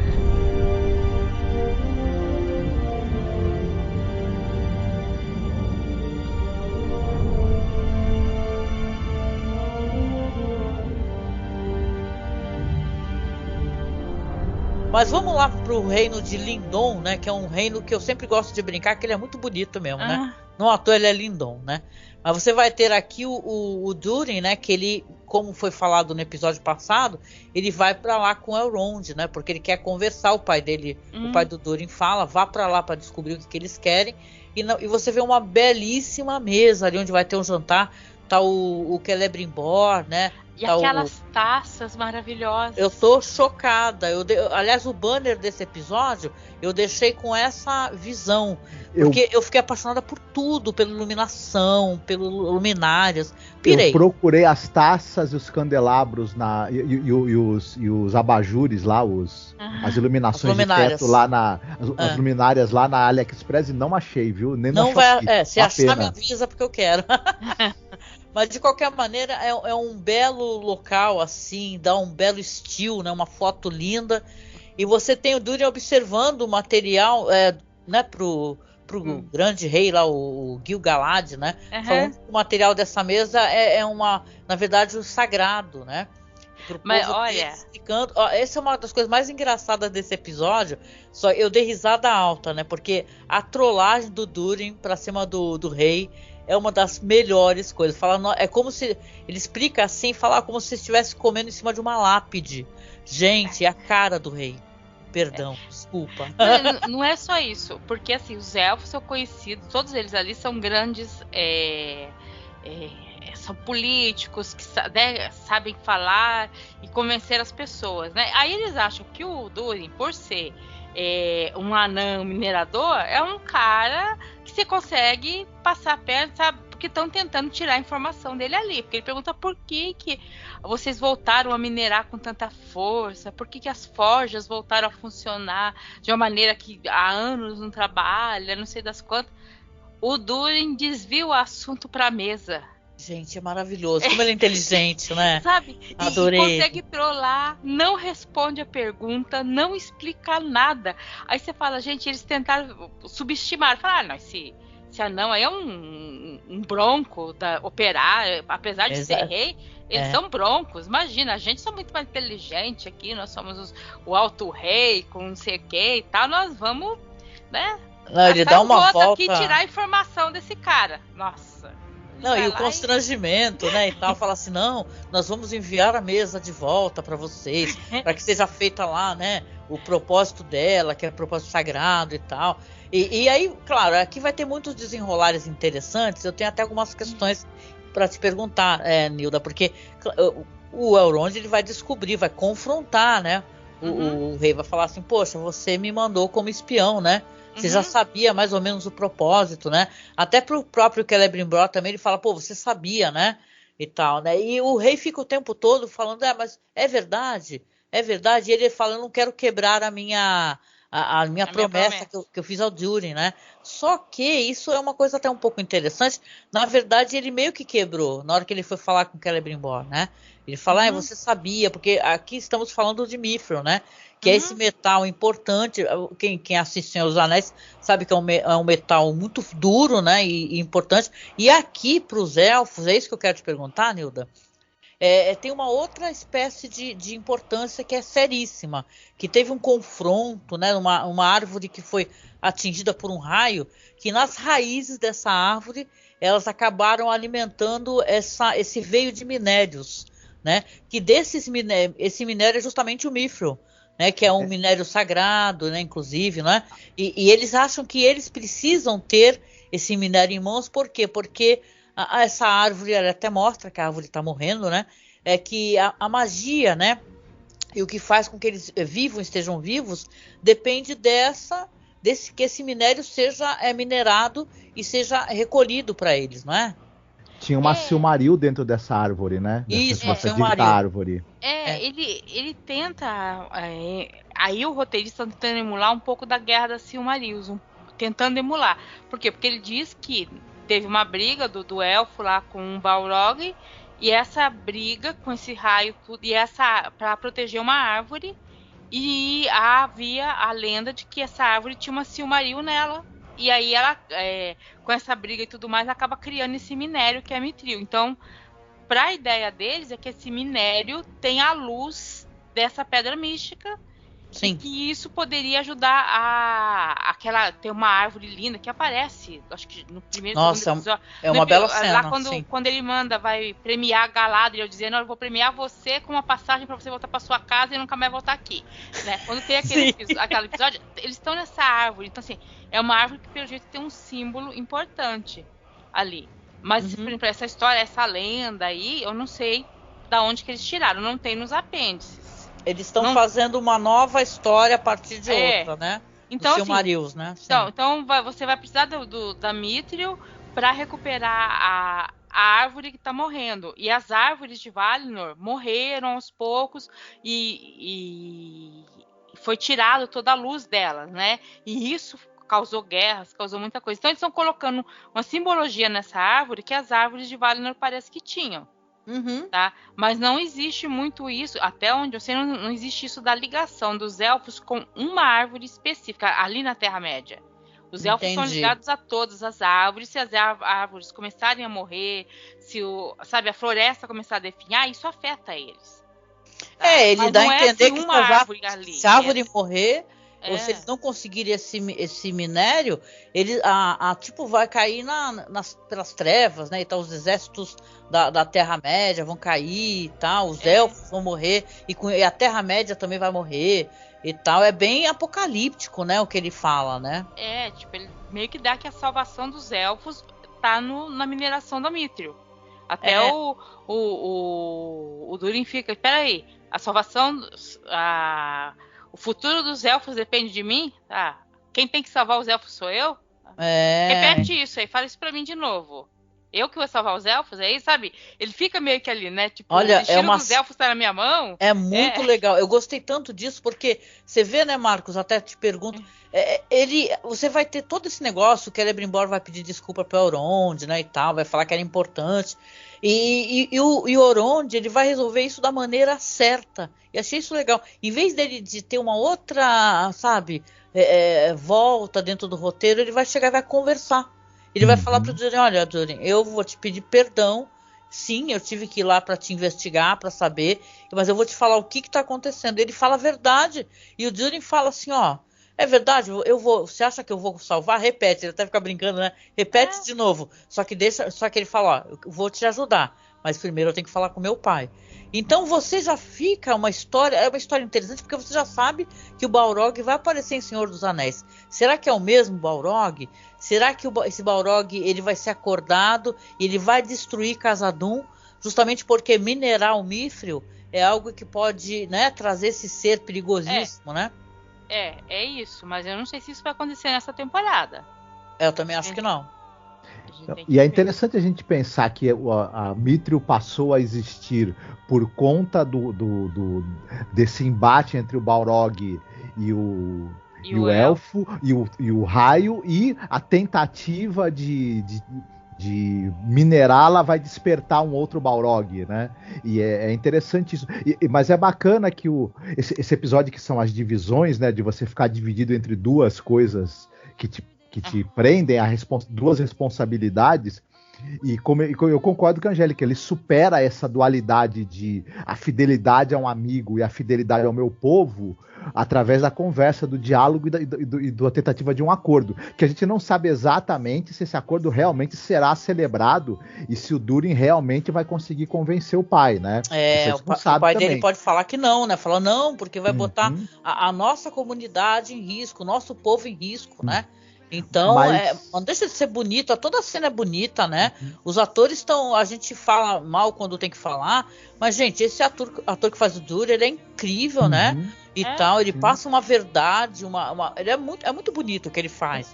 Mesmo sendo um brincalhão danado, né? Que engana o cara, ele fala, a minha esposa queria mesmo uma mesa, né? Porque o Elrond não é bobo, né? Ele pegou a mentira dele, né? Então é muito legal. E eu tava lembrando de vocês falando dos diálogos do núcleo da Galadriel e da dificuldade que isso gera até pra atriz, né? Mas aí você vê, quando você tem diálogos interessantes, diálogos que têm camadas, né? Que o ator consegue explorar, né?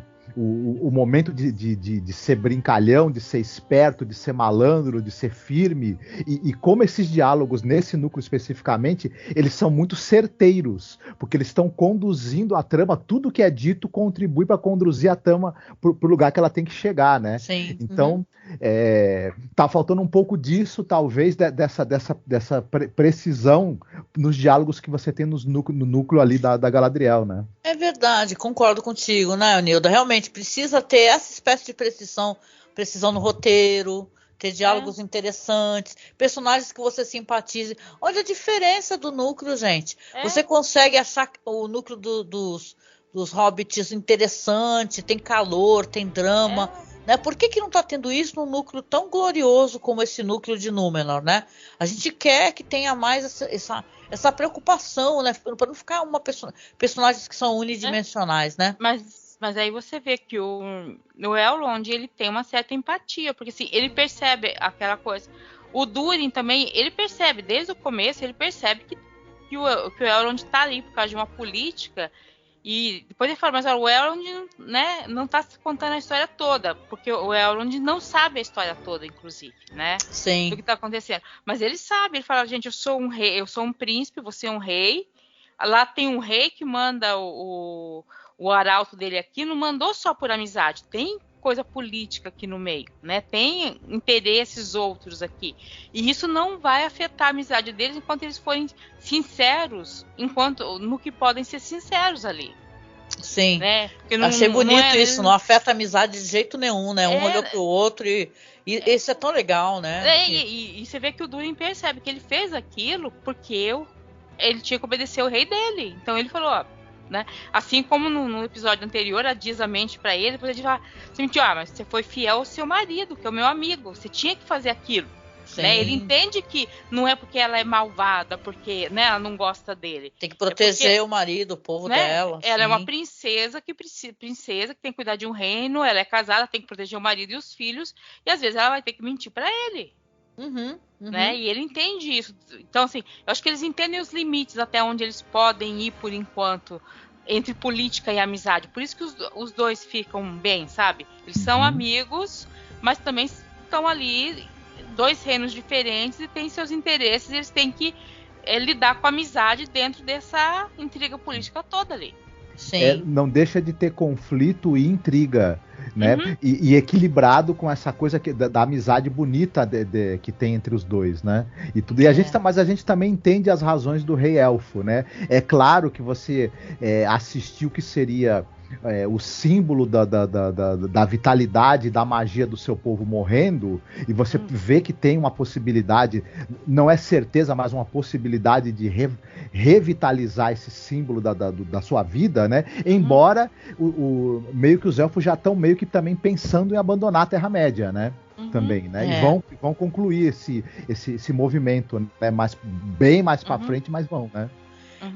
Então eu vou só aqui puxar duas coisas que acontecem para saber a opinião de vocês.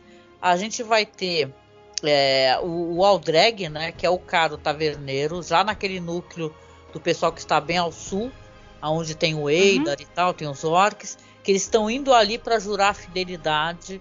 E olha, esse momento não é um momento nada bom para eles, porque até uma cena um tanto quanto constrangedora, né? Porque ele vai lá com os seguidores dele para poder jurar a fidelidade ao Eidar. Só que ele não trata o Eidar como Eidar, ele trata o Eidar como Sauron, né? Isso, ele acha que o Eidar é o Sauron. Aí o Eidar fala, caraca, maluco, esse cara tá me chamando de Sauron, não sabe nem meu nome.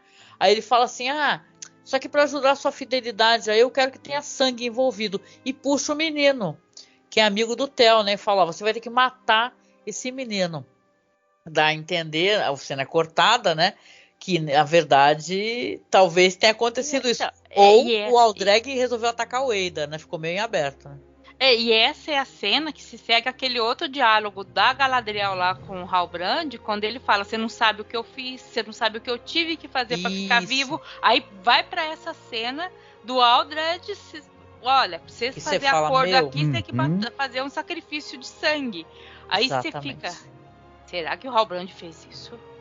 A gente não sabe quem esse personagem é. Esse personagem pode ser super cruel, né? Algumas pessoas até falam que ele pode até ser... isso aí, mas eu acho que é viagem, na verdade. Algumas pessoas podem até ser o Sauron, né? Sauron acho que não, né? Mas aí você tem uma ideia da onde que ele veio. Ele veio desse mundo aí. Sim. Por isso que ele acha Númenor maravilhoso. Porque o mundo que ele vivia era esse aí, que você tinha que matar uma pessoa pra continuar vivo. Pois é. Vocês acham que a reação do Eidar, ficou na minha cabeça, quando o taverneiro chama ele de Sauron, Não demonstra ali que ele tem, primeiro, uma certa vaidade também e talvez até um projeto de poder pessoal, né?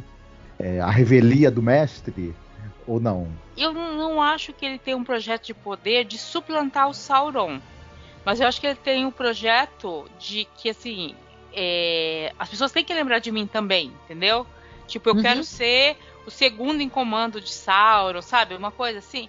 E quero mostrar trabalho, né? E ele sabe que é perigoso se os humanos começarem a adorar ele como Sauron. Quando o Sauron de verdade aparecer, o Sauron não vai gostar disso. Exatamente. Mas ele também não quer ser assim, o Sauron chegou, ninguém mais lembra do meu nome. Eu acho que sabe esse misto, assim, eu quero ser o segundo, quero ser chamado, né, conhecido como o outro. Assim como o Sauron, ele era o segundo tenente do Morgoth, que era o primeiro, né, o malvado, o mal primordial da Terra-média. Sim. Mas ele já era conhecido como malvado na Primeira Era, o pessoal já conhecia ele, sabia que ele era um cara importante e que tinha um poder, né, até poder para decidir. Ali onde ele comandava, ele que decidia as coisas. Não, e até o jeito como as coisas vão acontecer nesse núcleo, né? Que claro que o interesse é para deixar o espectador mais, né, curioso, né? Porque aí quando você vai ter esse corte, né? Você não vai ver o menino ser morto, né? Para mim, eu fiquei achando que na verdade o taverneiro ele não vai matar o menino, ele ia atacar o Eidor, né? Fiquei com essa impressão, mas estou viajando, né? Mas de qualquer maneira, quando volta ali pro pessoal que está na torre de vigia, né? O Arondir, o Theo, né? Que o Arondir tá tentando ensinar o Theo a tirar uma flecha, né? Só que quando o Theo vai questionando essa decisão do Arondir de ficar com os mortais, ele vai respondendo que né, que é porque alguns humanos escolheram ficar, né? E aí o Theo revela, isso é legal, eu gostei dele fazer isso. Ele revelar esse cabo mágico, né? E tal, dessa arma mágica que pega o sangue da pessoa e vira uma arma enorme, né? Que na verdade a gente vai acabar descobrindo, e isso achei muito curioso ele ter falado isso pro Arondir, porque ele vai mostrar para Brownie a arma, e eles vão acabar descobrindo que é uma espécie de chave que é para controlar o povo das Terras do Sul, né? Algo do gênero. É chave para algum portal, não é? E, cara, eu achei isso uma viagem. Porque, assim, essa cena tem várias coisas. Primeiro, o Theo, nessa aprendizada, ele falando, pô, mas vocês elfos ficavam vigiando a gente aqui, vigiava qualquer foca, qualquer arma, qualquer faca que afiasse demais, vocês queriam verificar se não era arma, tipo, né? Vocês vigiavam a gente e agora você ficou aqui e quer ajudar a gente? Porque era a imagem que ele tinha, de que os elfos são invasores, né? Sim. Aí ele percebe que não é, aí ele cria essa confiança de mostrar. E tem aquela imagem que ele acha, porque ele acha na pedra lá, né? O Arondir lembra que tem uma imagem ali, que tá toda encoberta de mato, mas é uma imagem, porque aquela torre não foi construída pelos elfos, aquela torre já estava ali antes. E é uma imagem de uma pessoa sendo sacrificada por uma arma que tem um cabo idêntico a esse cabo aí que o menino tem. Nossa, realmente. É uma imagem de sacrifício humano ali. Olha isso. Né? Quando você pensa no que o Albrand falou, hein? Fala, e aquela arma a gente já viu que ela cresce quando ela coloca um sangue humano nela, ela puxa o sangue humano, né? Então ela é uma chave, mas acho que é uma chave meio quase como se fosse um feitiço. Sim. Entendeu? Alguma coisa desse tipo. E que ela tem um poder, ela é bem poderosa e não sei quem que vai poder dominar ela ali e qual o poder que ela vai ter sobre o povo. É interessante quando você pensa no anel, né? Você fala assim, essa arma, que eles querem colocar isso na história, é uma coisa anterior ao anel. Então você tem uma arma que ela pega o sangue da pessoa para que ela possa funcionar. O anel já é uma coisa mais evoluída, né? Porque tem uma coisa da ciência também, né? Não é a ciência ligada ao místico, à magia. Aí o anel ele rouba a alma, né? Da pessoa. Interessante, né? Que vai sugando alguma coisa da pessoa de qualquer jeito. Senão o sangue é a alma, né? Mas essas armas são todas essas ferrarias de elfos, humanos e do mal, todas elas têm um pouco do poder. Então, se elas são feitas por pessoas do lado de Morgoth, do lado de Sauron, que é o lado do mal, elas têm algum malefício, tá? E aí, depende da arma, né? Essa arma, pelo jeito, tira sangue das pessoas. parece ter uma relação parasitária com quem usa, né? Diferente de uma arma benigna, digamos assim, um objeto benigno que meio que te aperfeiçoa, né? Espiritualmente, esse daí, ele te degrada e parasita você e tal. É verdade. E já que se falou tanto em sacrifício de sangue nesse episódio, nesse núcleo especificamente, né? Essa arma e a revelação que é feita, ela acaba que meio que fechando esse tema, né? Ela acaba que retomando esse tema e dando uma outra, digamos, camada para ele, igualmente sinistra, né? Sim, não, e vai terminar sinistro, porque depois que ele vai conversar com a Brownie, né, o Arondir, acabam resolvendo ficar para enfrentar e tudo, você vê que vem se aproximando essa marcha, né, dos orcs, né, e tal. É uma coisa esperançosa, por um lado, porque você tem Númenor, o episódio termina com os barcos, né, indo embora, as pessoas rindo, né, e ele dando as ordens de saída, e até brincando com o menino, brincando e não brincando, né, com o Isildo, né, falando, pega essa vassoura, vai lá varrer, né, e tal, mas termina de uma maneira muito positiva. Já esse núcleo aqui, que é do sul, termina de uma maneira muito negativa, né, porque fala, esse pessoal não vai chegar a tempo, né, eles estão sozinhos nessa, né, o que vai acontecer com eles, né, vão então talvez apelar para esse poder para tentar se proteger, mas pode acabar sendo o que vai ser a perdição deles no final das contas, né? Sem querer ficar tentando dar spoiler, né? Não, e eu não conheço nada dessa história. Como é uma história que ela é meio... foi feita para série, né? Eu fico com essa impressão que pode acontecer qualquer coisa, né? Até o que você sugeriu, né, Nilda? Sim, pode acontecer qualquer coisa aí.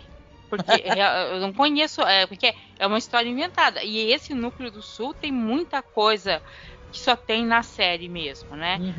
É coerente com o universo, mas só tem na série. Sim. É isso, né? Mas não deixa de ser são finais, né? Eu coloquei um ao lado do outro, até porque eu fui juntando alguns segmentos e depois acabei juntando esse. Mas não deixa de ser interessante colocar eles de maneira paralela, né? O que está prestes a acontecer com eles aqui, que não é uma coisa nada boa, né? Porque os orcs estão se aproximando. E uma coisa feliz, né? Porque o jeito que o episódio termina é muito bonito em Númenor, né? O pessoal indo embora naqueles barcos maravilhosos. Ajustem as cordas! Isem as velas! Zarpamos para o nordeste! Para a Terra-média! Você vê como a Amazon tem grana, hein? Aqueles barcos incríveis, aí aquela música que volta a tocar no final, e é tudo muito inspirador, né? Só que esse pessoal não vai chegar a tempo, né? Então essa galera vai ter que se virar. Então, é isso, né? Assim, eu achei já entregando aqui a minha nota aqui no começo, eu dou tranquilo um 8, porque eu achei que foi um bom episódio, eu gostei. Compreendo alguns problemas que alguns núcleos têm. Acho que a questão de direção de atores é ainda meio problemático. Eu acho que não é só nem a Galadriel, que ela é meio de um tom só. Eu acho que o menino Theo, ele também é bem fraquinho, sabe? O filho da Brownie, né? Esse ator, mas tudo bem, ele é jovem, né? Mas tem tantos atores jovens que são tão bons. O núcleo ali dos Hobbits, a Megan Richards, que faz a Papola. Ou então a Nori, né? Que é a Markella Kavanagh, né? São atrizes tão incríveis, né? Um núcleo tão legal. E eu acho que às vezes o pessoal não, como a direção de núcleo, essas séries, né? Talvez esse núcleo realmente esteja deixando a desejar a direção de atores. Então, mas eu gostei. O episódio no geral eu gostei, dou 8. E você, Nilda, o que você achou desse episódio? Qual que seria a sua nota? Eu achei ele bom. Eu achei um bom episódio. Achei que muitas coisas começaram a ser esclarecidas, né? Ou pelo menos acertadas. Tem muita coisa ainda pendente, mas pelo menos a questão entre os elfos e os anãos tá começando a andar, entendeu? O acordo que eles vão fazer ou não, mas a coisa começou a andar um pouco melhor. O pessoal tá indo de Númenor pra Terra-média, é uma boa. Então acho que andou bem, mas eu vou dar um 7 por causa desses diálogos em Númenor, sabe? Que não me convenceram muito. Existe motivo para aquelas pessoas irem para lá, mas os diálogos não convencem, sabe assim? Se me fossem fazer um discurso para me convencer para a guerra com aqueles diálogos, eu não ia não. Complicado. Eu não ia, não. Né? Tu ia ficar que nem a irmã do Isildo, né? Falando, essa história aí não tá boa, entendeu? Conta uma história melhor aí pra me convencer a ir pra guerra, caramba. Dá até pena da irmã do cara, né? Eu achei aquilo meio atropelado, mas dá até uma dó quando ela vê o irmão todo alegre, né? Ele vestido com aquele capacete e tudo, falando, nossa, alegrão, e ela, meu Deus do céu, né? É complicado. Mas é isso. O núcleo dos pés peludos tá bom. Eu acho que tá bom por enquanto, tá? Eles estão conseguindo manter a história, manter aquele interesse naquele estranho, tá? E apareceram os seres lá, os Eminem, entendeu? Antigo lá, que tem que descobrir o que é. Eles parecem sacerdotes lá, os brancos lá. O pessoal chamou do Eminem. O Eminem do começo da carreira, tá, gente? Não atual. É verdade. O Eminem tinha aquela aparência, né? Porque ainda colocaram a atriz, ela fica com um visual bem... Você vê que é mal feito Pica-Pau, né? Que ela faz uma cara assim que... Meu Deus, se ela não é mal, ela chupou limão, né? Porque, caraca. É engraçado, porque eu falei assim, gente, mas ela tá com uma roupa que lembra uma roupa meio élfica, meio de Númenor. Não sei se vocês repararam isso. Tem uma vibe meio Númenor, sim. Númenor, meio élfica, aquela roupa, mas aquela cara ruim, você fala, gente, esse pessoal é do bem ou não é? Sabe? Porque o visual já engana. Entregou, né? Já entregou que é malvado, sim. Ah, beleza. Muito bom, Nilda, muito bom, minha querida. E você, Marcos, qual que seria a sua nota e suas considerações finais? Eu também daria um 7. Concordo com o que vocês falaram. Tem uma certa problemática ainda na condução do núcleo de Númenor, que acaba, né? E acho que a intercalação do núcleo de Númenor nesse episódio acabou quebrando um pouco o ritmo, porque as coisas lá não funcionam tão bem.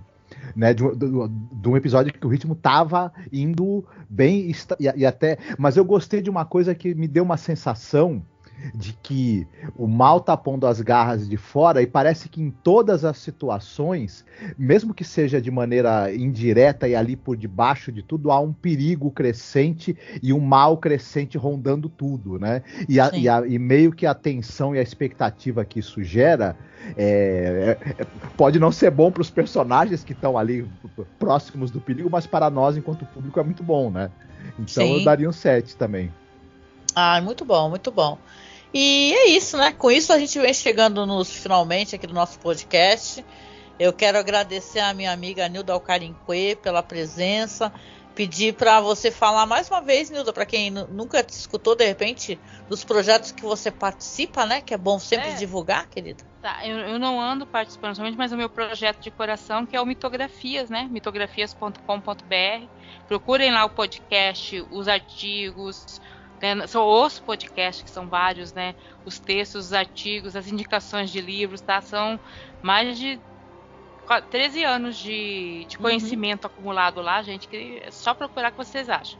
Ah, muito bom. Não, e até na publicação, para quem eu faço isso no YouTube, inclusive, eu deixo o link para o pessoal ir para todas as publicações do Senhor dos Anéis, do Mitografias, que é um podcast super tradicional, maravilhoso para quem gosta de mitologia, para quem gosta desse papo que a gente estava levando aqui, sabe? Esse negócio de tentar entender os deuses, as deidades em geral. É muito legal, ele é muito esclarecedor e o papo é sempre de altíssima qualidade, né?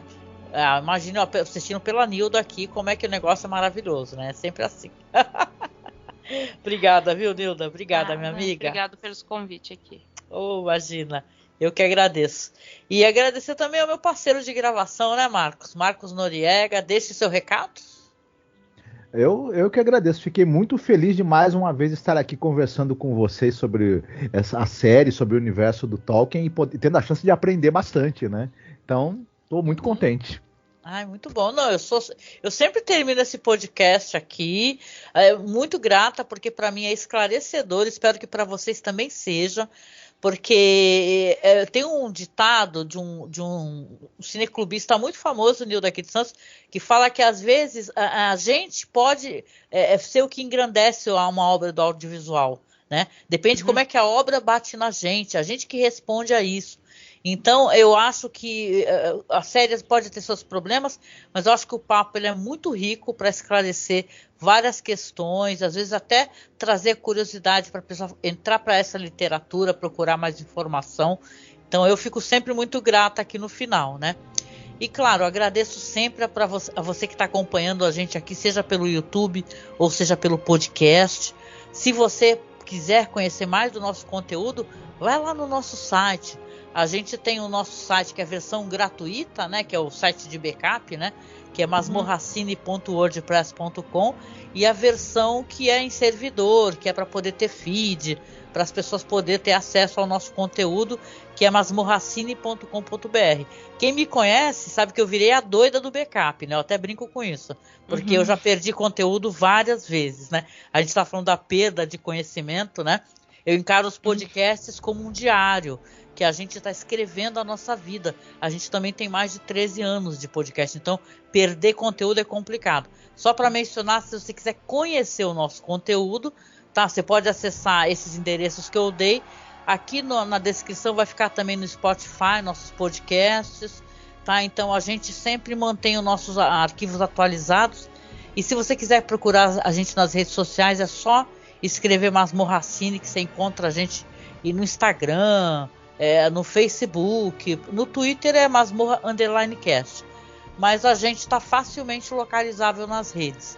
E se você está acompanhando o nosso trabalho e está gostando, por favor, seja nosso padrinho, nos apadrinhe para que a gente possa manter esse trabalho, para que a gente possa ter condições de manter, né? Então fica aqui na descrição também o link do Padrim e o nosso Pix, caso você queira fazer uma doação em Pix, tá bom? Então a gente deixa aqui para vocês um grande abraço e a gente se encontra aí no próximo podcast sobre os Anéis de Poder. Um beijo. Fiquem bem, se cuidem. Tchau, pessoal. Tchau. The sun is fast falling beneath trees of stone. The light in the tower no longer my home. Past eyes of pale fire, black sand from my bed. I trade all I've known for the unknown ahead. Call to me, call.